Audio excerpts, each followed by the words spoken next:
So this happens. This is a part of a stool. Fuck this game! Fuck this game!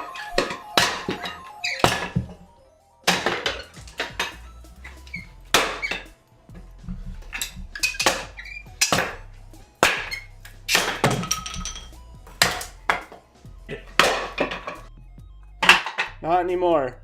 Hi dude, everybody! Welcome back to Chris Review stuff that you've probably already seen and no longer care about because it's been out for a while already. So this is my review for Avengers to Infinity and Beyond! Spoiler edition. So we're gonna start this off by talking about things I kind of talked about in the spoiler-free review, and then talk about the spoiler version of the things. The first thing I want to talk about is the nerf characters, starting with the Hulk. So the Hulk was immediately beaten by Thanos. What? Excuse me? You're telling me the Green Power Ranger would go down that easy? I don't know, it just felt a little weird. Like, you'd think they would have like a reason for like, oh, we have this machine that counteracts your Hulk powers. I don't know. And yet for some reason, like, Captain America later on in the movie was able to hold the gauntlet, like, not easy, but you know, he was able to take a hit. Isn't the Hulk supposed to get stronger whenever he gets punched down though? That's kind of the thing. Instead, when he got punched, he just kind of stayed down and turned back to Mark Ruffalo himself. Then there's also the Vision. He just kind of got stabbed by a normal looking spear. I know it's like, it's alien technology, but it's still just kind of a normal looking spear. And it's to the point where I don't even remember what the alien looks like. I just remember alien had spear, alien stab, and every time the Vision got into a fight, he lost each and every time when he was like kind of like the most OP character in Avengers 2 and Civil War. So it's just kind of weird that he just got beat that easy. He was useless. He has the Mind Stone. He has one of the most powerful things in the entire universe. So why is he just being beat that easy every time? Okay, and then I also talked about in the review, I didn't buy Thanos' motive. So Thanos' motive is to wipe out half the universe because he's scared of resources running out. Because that's what happened on his planet, and no one would heed his advice to kill half the population and save his planet.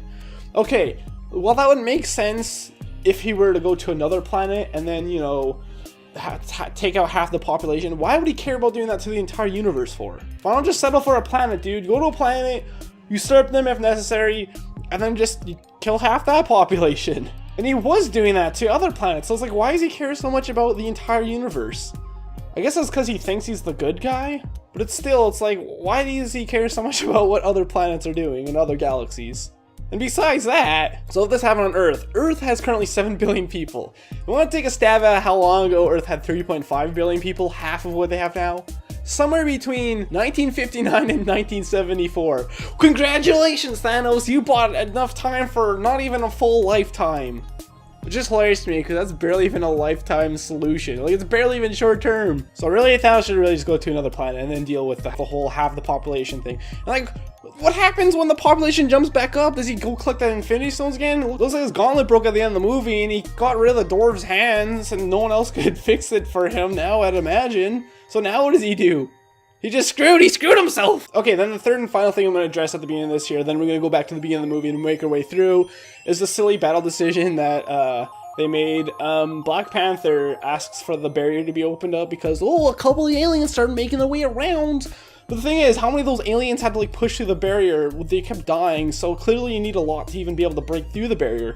And first of all, why does that even work that way in the first place? There's a barrier, shouldn't it just be kind of all or nothing? Why could some of them get through but others can't? I guess it's overloading the barrier, but it's like, I don't think that's how that would work. It's just very convenient, I guess. I don't know, it's just kind of it's like they have a problem they can't solve, so that's kind of bullshit the way through. But even still, it's like in movies when like people are in a castle and they're being attacked, and for whatever reason they open the gate. It's like, you're in a castle for a reason, man. You have walls, it's defense. Why would you let the enemy through your defense, like, purposely, unless you have like a weird blow them up plan or something? I don't know. Like, even though you open the barrier, what's to stop them from still going around the back anyways, assuming that is the issue? It's just easier, like, it's much easier to take care of them when only one out of 10 gets through and then they shoot them, you know? I'm saying it's stupid. Alright, so now I'm gonna go back to the beginning of the movie.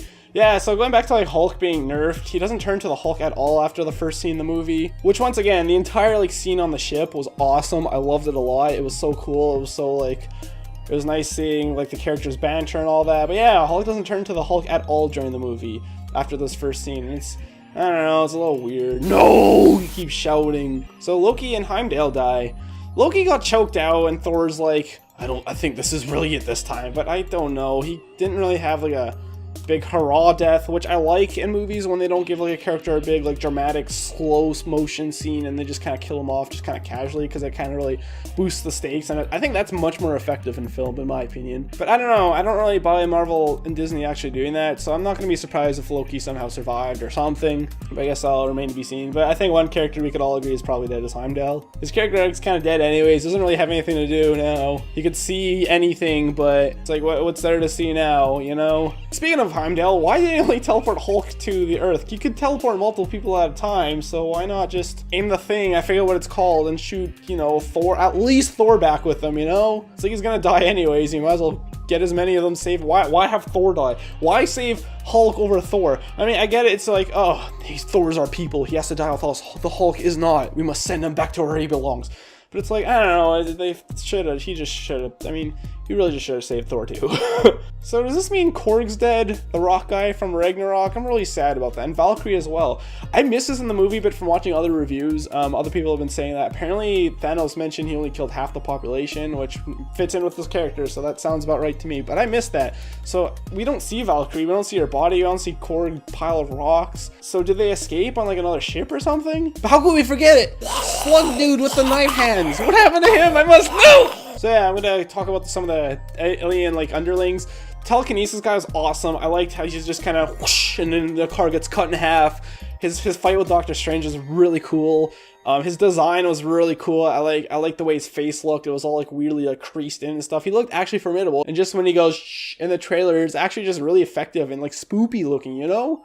As for the other aliens, super generic girl alien when only like, you know, Scarlet Witch fought her. Then Black Panther's Royal Guard lady and, you know, the other girls fought her. It's just funny to me that they only specifically have girl characters fight other girl characters. It's fine, like I don't have an issue with it. It's just like a funny like nitpick thing I noticed. And then there's like the kind of Hulk looking alien with a claw hammer. I liked his weapon, but he was just kind of generic, large, burly, Juggernaut-esque alien with a weird hammer thing he throws, and it was cool seeing him fight, but he was pretty generic looking too. And then there's a spear guy. I don't even really remember what he looks like. He had a spear. That's all I got. I like the idea of using Wakanda's technology to connect Vision, so he's not just the Mind Stone, because he's, you know, he's Bruce Banner, he's Tony Stark, he's Jarvis, he's Ultron, he's like all these things in, you know, the Mind Stone obviously together. Their thought processes, if they could use all like the connections to the Mind Stone and kind of reconnect them using Wakanda's technology, he could survive without it. And I thought that was actually a really cool idea, and yeah, it doesn't end up working out, but I kind of don't think that he's dead. I think he's going to be brought back, to be honest.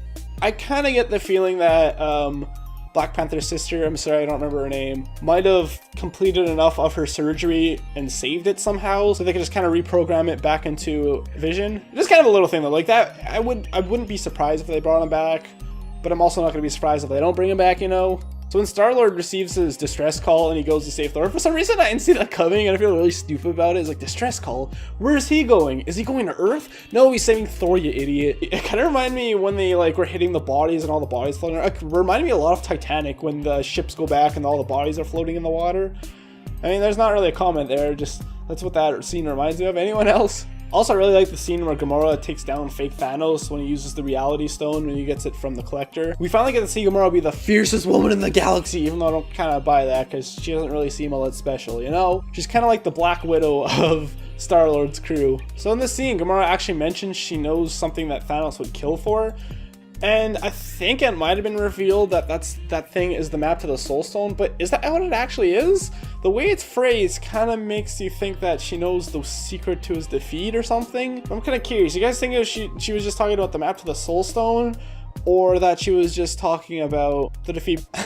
So Peter Dinklage built Thanos' gauntlet. So I laughed pretty hard when I saw that. I had a big smile on my face. Is that what? Yeah, it is what I think it is moment. It's also kind of weird to me that Rocket immediately gives Thor in the scene a new eye. It's like he literally just lost his eye. Like, how much time in the series did Thor not have an eye? Probably maybe like 20 minutes of screen time. It's like, come on, man, Marvel, just make a somewhat permanent decision with this stuff.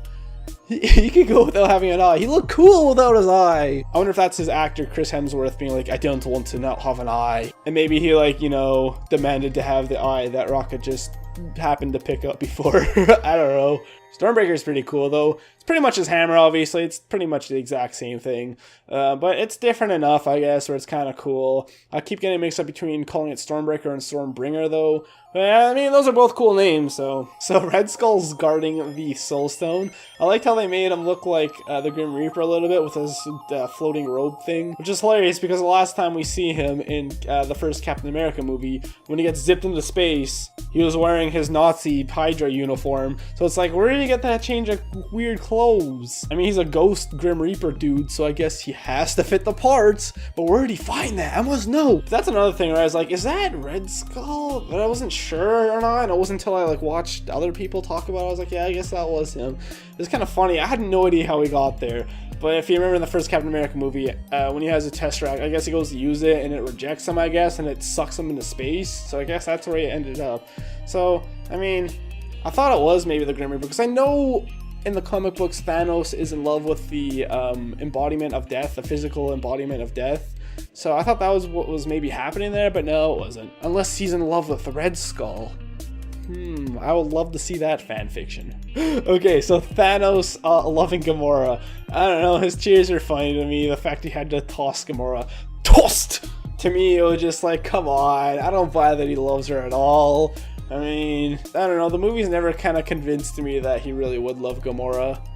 I kind of, at first when I saw that scene, I thought, ooh, is he going to jump in himself and kill himself? I thought maybe that was going to be the reward, like, he must sacrifice something he loves. He loves death, so he must, you know, cast death upon himself by jumping in, and maybe the Soul Stone would revive him, and, like, you know, he would be the new master of it. I thought that would have been cool, but now I just like, oh, goodbye, Gamora. So that's the other character. I can't imagine, well, actually, Gamora is probably alive. Never mind, I was gonna say she's probably not being saved, but okay, here's my theory on Gamora. I think she is the Soul Stone.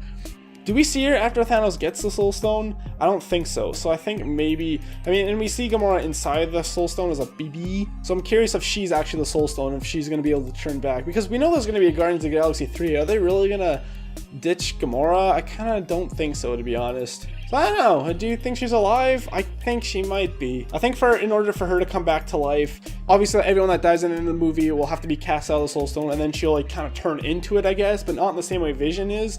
Maybe she'll have to like sacrifice the stone, and it'll go back to where it came from with Red Skull, and she will, you know, go back to just being Gamora. That'd be cool. And then there's a theory about Doctor Strange saying he would give up Peter Parker and Tony Stark before he'd ever get the Time Stone, and then he does his weird, you know, ow, that kind of hurt, I cracked my neck.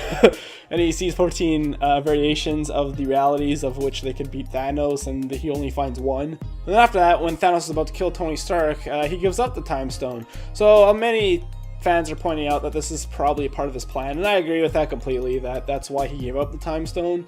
Because that is the only way, and, you know, and the reason why he couldn't explain that to like everyone else is because that would affect the way that they were eventually going to win. So yeah, he gave him the Time Stone, which I thought was pretty cool, because that's clever thinking. Could you imagine sacrificing that knowing you're going to die? Why didn't he do the whole Dormammu thing again? Or he's like, Dormammu, I've come to bargain. He didn't do that this time, and couldn't he have just done that? I mean, it'd be a boring solution since he's already done that, but it'd still been kind of cool, I guess. Speaking of that fight was amazing, and probably my favorite scene in the movie. I love that so much. All the heroes teaming up and using like all their like advantages and powers to work together. That was so cool. Like Spider-Man casting his webs, you know, and like Doctor Strange turned to 1,000,000 copies and casting those red things on him. That was really cool. I like that a lot. They almost win too until Peter Quill, Star-Lord, learns that Gamora's dead. He starts punching him in the head, which knocks Mantis out, which gets him out of a stupor, and then he kicks everyone's ass. Oh, Star-Lord, you idiot. I'm glad you died for you fool. So I actually got a fake spoiler, and I saw this fake spoiler everywhere, but I haven't heard anyone else talk about it. So I saw this on like, I got spoiled, I think, 24 hours after this movie came out. I just clicked on Discord, and the chat that I was in last, you know, defaults to that one, and just all over the place it said, Tony Stark dies, Tony Stark dies, Tony Stark dies. I was like, oh my god. And then later on, like Facebook or something, I saw like that meme thing that was like, I love these spoilers on cars, and it was like spoiler on a car, spoiler on a car, spoiler on a car, and then Tony Stark dies in Infinity War. I was like, god damn it. So at that point I was like, oh, I don't care anymore, and I started like, you know, not going out of my way to avoid spoilers, I guess, which is weird because I think I heard that, oh, everyone dies in Infinity Wars. Like, shut up, not everyone dies, idiot. So I didn't even take that spoiler seriously, and it's not, you know, it's not a real spoiler because not everybody dies, but a large chunk of the heroes die. Well, die. But yeah, it's funny that I got fake spoilered. I got debated. And you think that maybe enhanced the experience, like, oh, I got the wrong spoiler. Cool. The thing I was expecting for didn't happen. But I kind of wish I didn't get spoilers, so because just going to it not knowing anything that happens, that would have been cool. So Scarlet Witch killing Vision, that was really sad. No, she really didn't want to do it. That must suck to be the only one in the universe that could kill your lover that has to end up doing just that. That sucks. It's not like a thing that she could just snap her fingers and he dies. No, she had to, like, you know, she had to, like, do the Harry Potter Avada Kedavra ending scene with Voldemort and, like, cast spells. Kind of spoilers for... Anyways, where she had to, like, you know, charge up her spell or whatever on his head and explode. And it was all for naught anyways because Thanos just brings it back and just picks him up and rips his head off. So but that was a really sad scene, and I definitely felt it in the actors. It was really cool. And then the saddest scene, oh man, I know it's a meme, the I don't feel so good meme with Peter Parker dying. That was so sad. I didn't cry, but I definitely, like, choked up a little bit because him, like, all the heroes, everyone was like, oh no, but he was like, I don't want to die, and he was so sad about it. And I've heard that most of that was actually improvised, which is really cool. And he was so sorry that, like, you know, he couldn't do better and he couldn't make him proud. And I was just like, oh man, that's really sad. But yeah, the fact he was so horrified was just so heartbreaking when he died. All right, cool. So around 5 minutes of footage was just deleted between, like, in the middle of the video, so I gotta refilm all that. And this is from this part on till a little bit later on when I mentioned my camera shut off. So enjoy me trying to rehash what I was talking about earlier. It's funny that Samuel L. Jackson gets his motherfucker at the end, but obviously he turns into dust before that ever happens. But, you know, he's like, motherfucker. And yeah, he's paged Captain Marvel, I guess, which is obviously an end credit scene.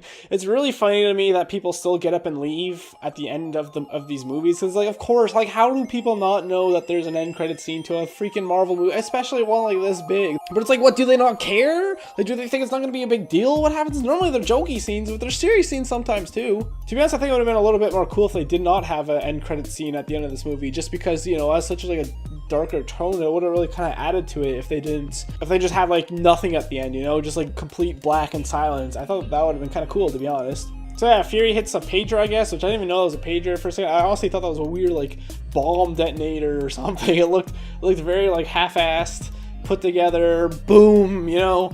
But yeah, so he calls Captain Marvel, which I guess is maybe frozen on a tube somewhere, or maybe she could time travel. I don't know. I know nothing about Captain Marvel, so I guess we'll find out about her in the next movie, and also when her movie comes out early next year, maybe late this year. I don't know. So I have a list of all the people that died in this movie, so I'm going to quickly go over that. So Loki dies. I already talked about how I'm pretty sure, like, Loki, I'm pretty sure he'll be brought back. I'm like 80% sure he's not actually dead for real, but we shall see. The thing with Loki is they didn't really, like, Marvel knows how, like, crazy, like, popular he is. It's kind of weird they didn't give him, like, a big death scene. They just kind of, like, choke to death and done, instead of, like, a, you know, slow motion death. I don't really think that's Marvel style, so I would not be shocked at all if they brought him back. But I'd also not be too surprised if they chose not to bring him back, so that's kind of up in the air, but I'm leaning more towards, like, 80% actually, like, somehow surviving or something. We have Heimdall, which... that's the only one I'm, like, you know, pretty much 100% sure he's dead. He could be brought back somehow using some bullshit magic, but I would not be surprised if he was permanently dead as well. We have Gamora, which I talked about earlier in my theory about how she could be the Soul Stone, and, like, maybe after all the souls that were taken and put in there, maybe she could, like, boot them out, and then she kind of becomes a Soul Stone, or she sacrifices, you know, the Soul Stone and goes back to where it initially was, and then she comes out alive, I guess. I would not be surprised if they did something like that, especially with Guardians of the Galaxy Volume 3 coming out. I would not be shocked at all if that happened. That's kind of the big thing too. It kind of really sucks. Like, you know, Spider-Man 2's been announced, Guardians of the Galaxy 3's been announced. Oh boy, I can't wait to watch Guardians of the Galaxy 3 with only Rocket in it. Oh boy, I can't wait to watch Spider-Man 2 with no Spider-Man. And it's like, obviously they're being brought back to life. It's like, couldn't they wait to announce these movies? Because all we have coming out between Avengers Infinity War and Infinity War Part 2 is Ant-Man and the Wasp, which are irrelevant, they were in this movie, and Captain Marvel. So it's like, neither of those two matter. Why couldn't you just announce these movies after that? It just really ruins it. Like, people are obviously going to know they're probably going to be brought back to life anyways, but it's like, why make it this easy? Why make it, like, Like, I don't understand. Like, why would they do that? That's so bad. I hate it. The Vision, another one. Like, I wouldn't be surprised if Black Panther's sister, like, did enough of the surgery and maybe saved it or something, so she'll be able to, like, save him later. Especially because he's such a new addition to the series. Like, he's only been in, what, this is his 3rd movie, so it's almost kind of weird to me that they wouldn't bring him back. So that's another one where I wouldn't be shocked if they didn't bring him back. I think I'm more hopeful for him just because they probably didn't have it. It'd be cool if, like, he was different, though, you know, and he had to, like, learn how to be Vision again, just because, you know, the Mind Stone being gone. It'd be kind of cool too if, like, the Ultron would have a bigger percentage of his brain. Maybe, like, he turned kind of evil and they'd have to get him to be good again. I don't know. The disintegration list includes Black Panther. I'm reading notes, by the way, so that's all I'm looking down. Black Panther, which, by the way, I thought that was kind of funny. I was just off to the side and just kind of turns into dust. The camera pans as if, like, maybe, like, the general of his royal guard is gonna disappear, but no, it's him. It's kind of funny. He just kind of, like, you know, he's doing backflips and shit, and he just, like, turns into dust. It's, like, kind of half-assed, as if, like, Marvel had no idea he was gonna be so big. So I almost wonder if they would have shot that differently if they knew this movie was gonna make, like, a lot of money. Spider-Man disintegrated, which I already talked about, was very sad. Doctor Strange, Bucky, Scarlet Witch, all the Guardians of the Galaxy but Rocket, Nick Fury, and Maria Hill. Maria Hill, by the way, is a girl from S.H.I.E.L.D. I have no idea who that is. I had to look that up. I've never seen the show. And yeah, that must really suck for Rocket. All his friends, the only friends he's ever had that didn't look down on him, are all gone. But hey, you'll make some new friends now. The confirmed alive list includes Captain America, Iron Man, Thor, Black Widow, Hulk, War Machine, Rocket, Nebula. Obviously, everyone's pointing out, it's like, oh, all the original Avengers are alive. Big surprise. With the addition of Rocket and Nebula.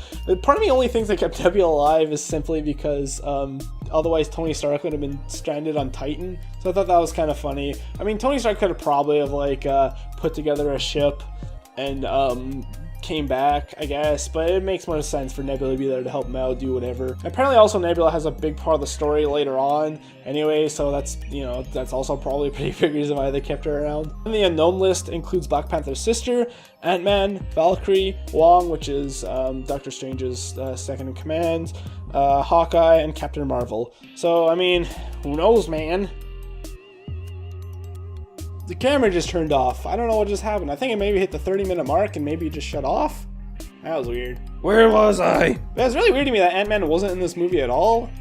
I don't know what that's about. I don't know if there's, like, a reason for that besides, like, the story reason, or if there was, like, maybe, like, an actor issue or something. I don't know. I thought that was really weird. I was just kind of ignored. It's like the entire universe is falling apart, dude. I think you should maybe come and help out, you know? But yeah, so obviously, a really good movie. I don't even know if this is really a review, so much as just kind of talking about what happens in the movie. I mean, I thought it was amazing. It's just really unfortunate. We know, like, obviously all these characters that disintegrated are coming back, and it's going to be, you know, very soon. Well, in a year or so, not very soon, but soon. But obviously, it's an amazing movie, and hopefully that you're watching this, you've seen it already. If not, well, geez, we just walk through the movie together somehow. But thank you all very much for watching. I've actually already uploaded my spoiler-free review, and it didn't get a whole lot of interest from people. That's okay, but I'm just kind of, you know, I'm testing the waters with different series on my channel to see maybe what kind of sticks. So maybe I'll do more movie reviews if there's, like, an interest in it. Maybe I'll try it again and try to be quicker about it this time instead of posting these a week later. Over a week later, a week and 3 days later is when I posted my spoiler-free, so that's obviously too long. So maybe I'll try this again with another big movie, or just another movie in general, and maybe we'll see what happens. But thank you all very much for watching. I love you all very much. Please leave a like. I have a new Discord. I'll put that link on the screen right now. If you want to help decide on content for me to make, post videos for me to react to, suggest, like, dares for me to do, that kind of stuff, please join it. You'll also be notified when I post videos there. And yeah, thanks a lot for watching, everyone. I'll talk to you hopefully in a couple days or next week. We'll see when the next video gets updated, uploaded, and I'll see you later. Bye-bye!